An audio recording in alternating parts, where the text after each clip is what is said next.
So, welcome back, guys. Today we're gonna talk about Season 4 balancing decisions and the netcode improvements and what I think about them.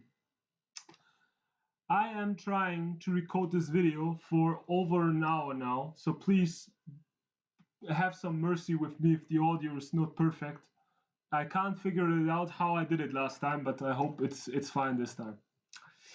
In the background, you're gonna see an old gameplay that you already have seen, so don't watch that. That's just for entertainment purpose.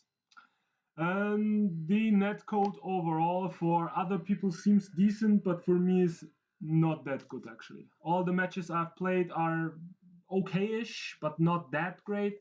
And matches that I play against Goldfinger, for instance, or other people that I play a lot of times are now pretty strange. For them, they're fine, but for me, they're twitching, like they're teleporting when they're wave dashing or back dashing, and it all doesn't seem as fluent.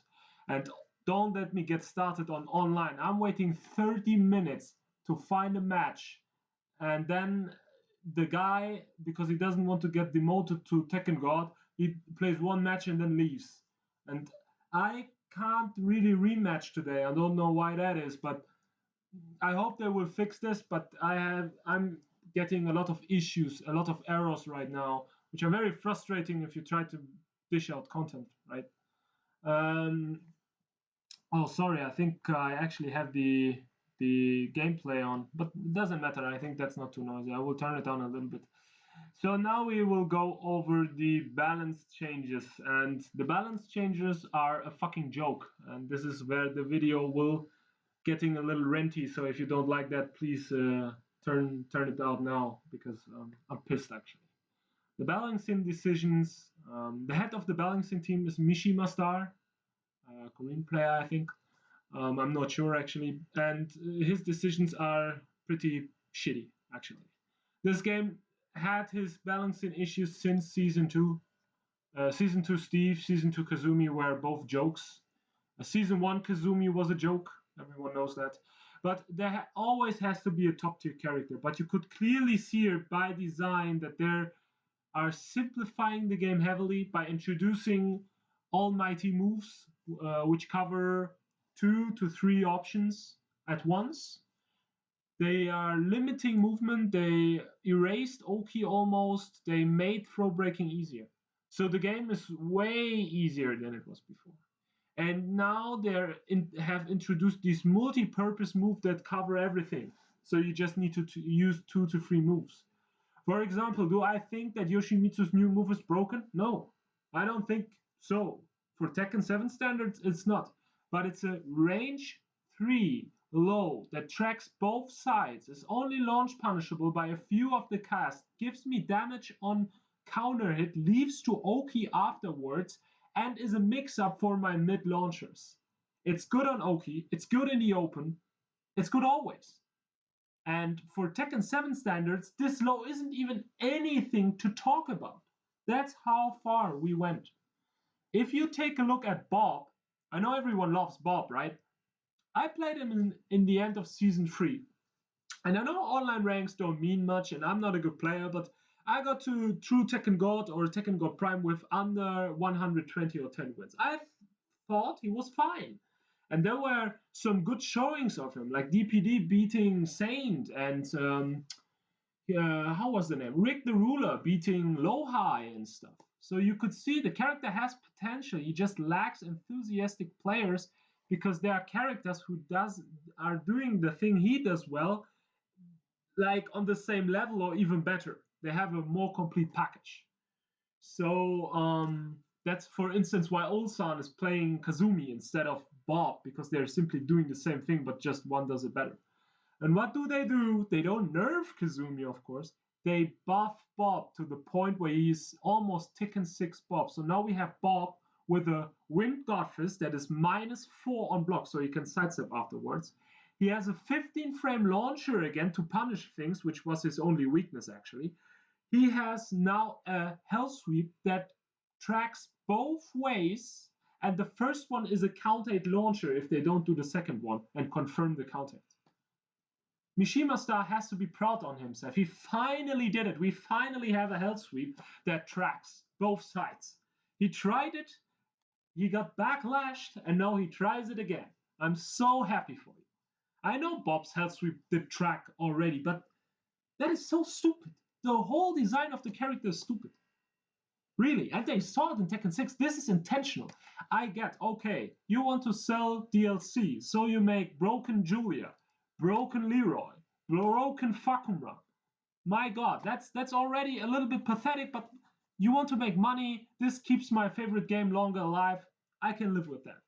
If Leroy destroys Tekken Evo Japan, I'm pissed. I'm actually pissed. If Julia stays the same for fucking almost over a year now, I'm not cool with that. And I'm sorry for your enthusiastic Julia players. She is overpowered. Even in Tekken 7 circumstances, she is too good. Her wall bounce, her mix-ups, her 50-50, her wall carry, her punishment is too good. Only her jab punish is weak. That's just too much. You cannot have it all. And what they're doing is, instead of nerfing these over-the-top characters, they're trying to buff everyone to the same level, but that doesn't work, because first and foremost, you can clearly see that there are some characters who get way more love than others. Kazuya gets buffed every freaking season. Every freaking season. Brian, Paul, what else? No, not Kazumi, but you get it. The popular characters, Paul, Brian, Kazuya, Devil Jin, they're always at the top. The only exception is Armor King, I think, actually. And they promised us a major overhaul. Look at Devil Jin.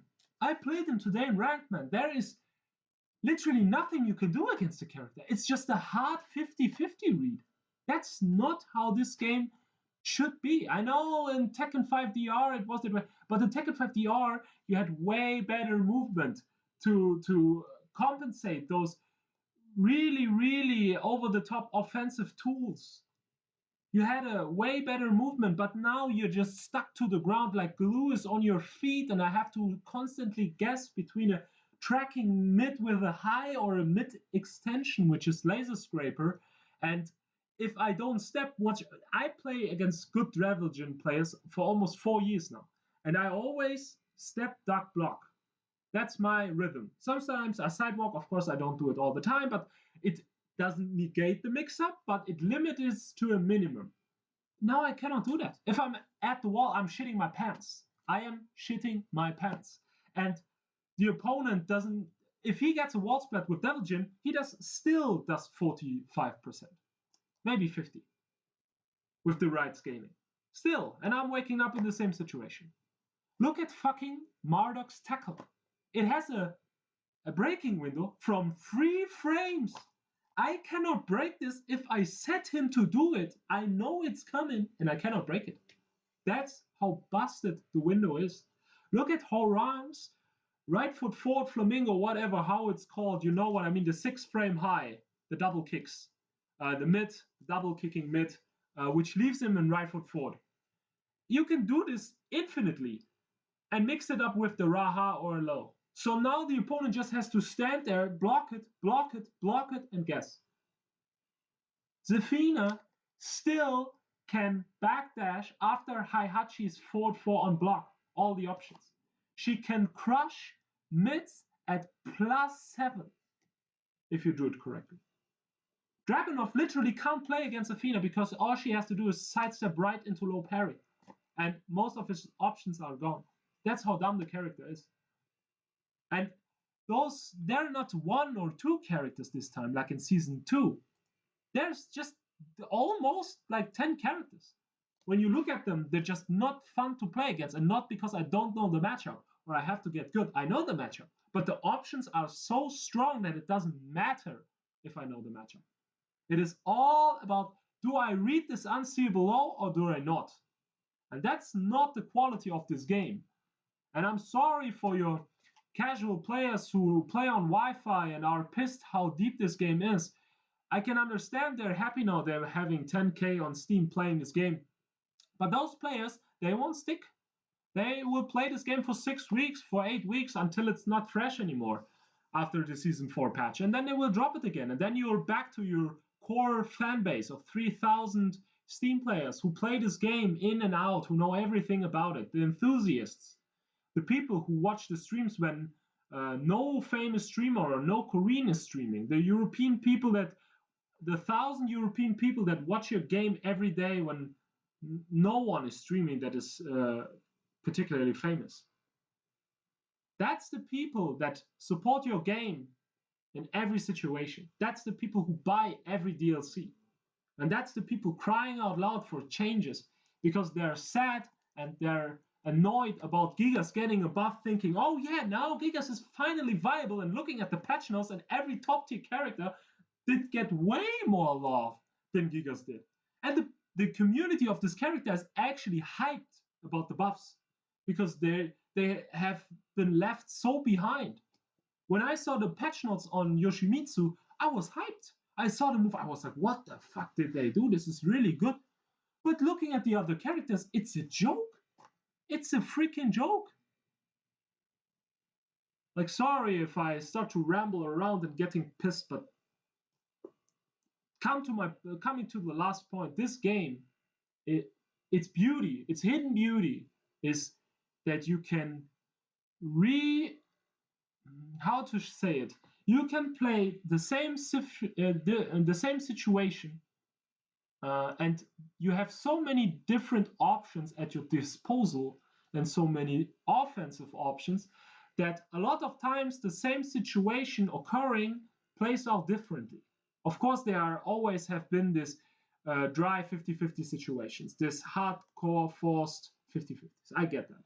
But lateral movement, crushing, backdashing, all these things together create a very, very versatile gameplay. And you force this gameplay by introducing ray charts, by introducing crushing moves, by introducing crushing itself, by introducing all these mechanics that allow people who are fundamentally lacking some basic tools to overcompensate that. But now you're just thinking, okay, that went well, so we will engineer offensive tools that do the same thing. But that's where the game plan, the whole plan of Tekken 7, from moving around and poking and launching, will just be 50-50 after 50-50. It cannot be right when I get hit by King's down forward 1 that I cannot do anything about his down forward 1. That's a 13 frame mid with an extension. Sorry, a 14 frame with a delayable extension. And it's a 3-gate mix-up if he does it. A 14 frame mid. I don't want Tekken 8 to be, that's why I'm afraid that because it's selling so well, they will do the same thing at Tekken 8. I don't want to be Tekken 8 King forward 1 fest, where every character has these almighty mids, the knockdown lows, everything. You can make 70 characters. It doesn't matter. They all look generic. They all play generic. There is nothing new about them. I would rather have 35 characters or 30 with playstyles that very, very define them instead of getting a bloated game where everyone does the same. Mishima Star, you should really think about what you're doing. Sorry if I sound cocky or something, but the balancing team is doing shitty ass work, to be honest. And if you play Julia, delete the fucking game, man. No, jokes aside. I'm sorry, that was pretty ranty, but it has to be said. And I hope that a lot of big content creators, because I'm not big, will say this over and over again in a more aggressive tone. But because we are supporting this game for 4 years now. For 4 fucking years. And we waited when it was released in arcade. We stayed with the game when the input lag on PS4 was unheard of. We played this game in Season 3 where the balancing was shit, the netcode was shit, everything was shit. And that's what we get. A major overhaul where everything stays the same, the characters just get more crazy. I'm out of here, man. Fuck Julia, mate. If you play Eddie now, if you play Bob now, seriously, you should get banned, man. I'm gonna just jump right into ranked and play Bob now. Fuck this. See you later.